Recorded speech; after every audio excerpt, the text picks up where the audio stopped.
దాని నేపథ్యం ఏమిటి అంటున్నా. ఇక్కడ 7 నియోజకవర్గాలు ఉన్నాయి. 7 నియోజకవర్గాలు ఓసీకి ఇచ్చారు, ఒకటి కూడా రిజర్వేషన్ లేదు.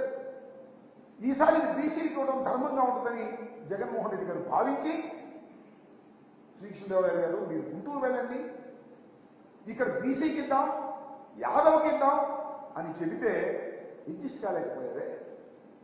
అడ్జస్ట్ కాకుండా గుంటూరు వెళ్ళి పోటీ చేయి, దాని గుర్తు మీద లేదు నేను ఇక్కడే పోటీ చేస్తాను మొండుకేసి తగాదా పడి పార్టీ మారిన విశ్వాసఘాతకుడు శ్రీకృష్ణదేవరాయలు గారిని మనం చేస్తున్నాం. ఇవాళ మళ్ళీ రోజు పోటీ చేస్తున్నాం. ఇంకా బీసీల ఓటు అడిగే హక్కు ఆ విశ్వాసఘాతకుడైనటువంటి శ్రీకృష్ణదేవరాయలు గారికి లేదు, రాసుకోమని సందర్భంగా మనం చూస్తున్నాం. అంతేకాదు పాపం మా జంగా కృష్ణమూర్తి గారు వైఎస్ఆర్ కాంగ్రెస్ పార్టీ పెట్టినప్పుడు, రాజశేఖర్ గారు మరణించినప్పుడు జంగా కృష్ణమూర్తి గారు జగన్మోహన్ రెడ్డి గారు వెంట నడిచాడు. టికెట్ ఇవ్వలేకపోయాం. గురజాల ఎమ్మెల్సీ ఇచ్చారు, వాళ్ళ అబ్బాయికి జడ్పీటీసీ ఇచ్చారు. ఎమ్మెల్సీతో ఆకోకుండా క్యాబినెట్ ర్యాంక్ కోసం ఇప్పించారు. ఇంతగా గౌరవించారు. అలా గౌరవించిన జంగా కృష్ణమూర్తి మనస్తత్వాన్ని కూడా విషపూరితం చేసి నువ్వు పార్టీ నుంచి తీసుకెళ్ళడానికి ప్రయత్నం చేశావు. ఏదో జంగా కృష్ణమూర్తి గారు సీట్ ఇస్తారని, యాదవ సమాజానికి చెందిన వారికి సీట్ ఇస్తారని చెప్పారు. అది కూడా ముంచారు కదంటయ్యా శ్రీకృష్ణదేవరాయలు గారు. నీ మాట నమ్మి జంగా కృష్ణమూర్తి యాదవ సమాజానికి చెందినటువంటి వ్యక్తి కూడా మునిగిపోయేటటువంటి పరిస్థితి తీసుకొచ్చి నీకన్నా చీటర్స్ ఎవరున్నారు? జగన్మోహన్ రెడ్డి గారు స్ట్రైట్ గా చెప్తారు, ఇలా మోసాలు చేయరనే విషయాన్ని దయచేసి గుర్తుపెట్టుకోమని మనం చేస్తున్నాం. ఇలాంటి రాజకీయాలు, కుళ్ళు రాజకీయాలు చేసి లావు శ్రీకృష్ణదేవరాయలు గారు అంటే తులసి మొక్క అంటే మేము గంధాయి మొక్కలు నేను మనం చేస్తున్నా. లావు శ్రీకృష్ణదేవరాయలు గారే కాదు, నా మీద పోటీ చేస్తున్న వ్యక్తి గురించి కూడా మాట్లాడు. చాలా సీనియర్ నాయకుడు, చాలా గొప్పవాడు. ఏం గొప్పవాడో నాకు అర్థం కాల. ఒకసారి తిరిగేమని నీ చరిత్ర, ఆయన చరిత్ర, వీళ్ళిద్దరు ఎట్లా తిట్టుకున్నారో తెలిసింది. ఈ పెద్ద మనిషి నా మీద పోటీ చేస్తున్నటువంటి వ్యక్తిని బుధమే చేసి చెప్తున్నాడు, చాలా పెద్ద మనిషి, చాలా సౌమ్యుడు, చాలా మంచివాడు, చాలా గొప్పవాడు అని. నేను ఎట్లా తిట్టాడో గుర్తు మర్చిపోతావు. నీకే సిగ్గు శరమ లేదు. నీకు రాజకీయాలు అధికారం ఉంటే చాలు తప్ప నీకే సిగ్గు లేదు. నిన్ను వాడు వీడని తిట్టాడు, సమ్మగా ఉంది నీకు పక్కన చేసేటప్పటికి. ఎవడు పోతే ఎవడు నమ్ముతాడు? నేను మనవి చేస్తున్నా.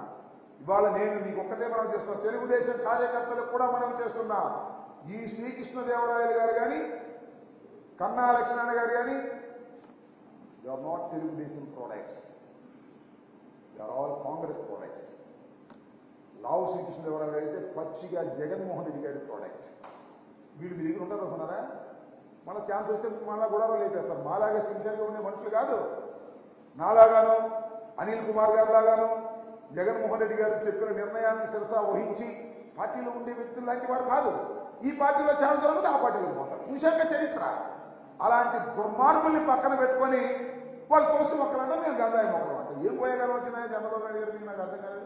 ఇలాంటి మాటలన్నీ మాట్లాడి ఏదో గందరగోళాన్ని సృష్టించాలనేటువంటి ప్రయత్నం, మునిగిపోతున్నటువంటి పడవని ఏదో ఒక విధంగా మునిగిపోవట్లేదని చెప్పుకోవడానికి చంద్రబాబు నాయుడు గారు చేసేటటువంటి ప్రయత్నాలు దయచేసి అర్థం చేసుకోవాలని కూడా ఈ సందర్భంగా మీ అందరికీ మనవి చేస్తున్నాను.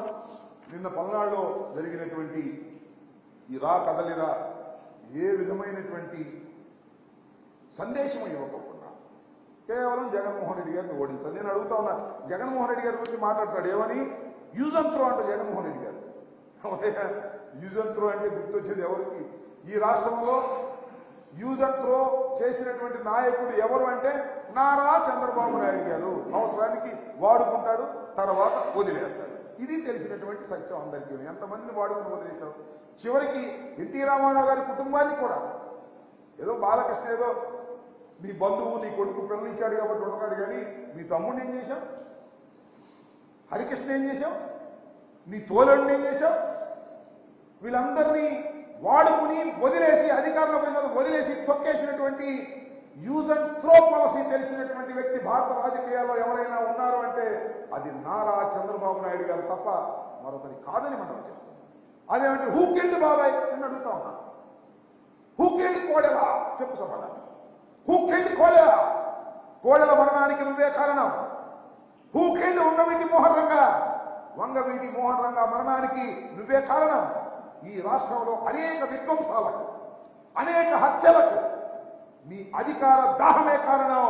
నీ అధికార దాహం ఇవ్వడాల నుంచి హింసలు చేసి, మ్యానిపులేషన్ చేసి నిలబెట్టుకున్నావు. ఇంకా నీ ఆటలు చల్లనేటువంటి పరిస్థితులు వచ్చాయి. రాజశేఖర రెడ్డి గారు వచ్చినప్పుడే నీ ఆటలు చల్లలేదు, నువ్వు మరుగున పడిపోయావు. కానీ దురదృష్టవశాత్తు రాజశేఖర రెడ్డి గారు మరణించిన తర్వాత ఆ గ్యాప్లో ఒక 5 సంవత్సరాలు నువ్వు ముఖ్యమంత్రిగా చేయగలిగావు. ఇంకా జగన్మోహన్ రెడ్డి గారు వచ్చిన తర్వాత స్ట్రైట్ పాలిటిక్స్ ఆడేటటువంటి వ్యక్తి జగన్మోహన్ రెడ్డి గారు, కుళ్ళు కుతంత్రాలు లేకోకుండా ఆడేటటువంటి వ్యక్తి జగన్మోహన్ రెడ్డి గారు, ఉన్నది ఉన్నట్టుగా చెప్పే వ్యక్తి జగన్మోహన్ రెడ్డి గారు, మ్యానిపులేటర్ కాదు, ప్రజల ఆశీస్సులతో ముందుకెళ్ళేటటువంటి వ్యక్తి జగన్మోహన్ రెడ్డి గారు.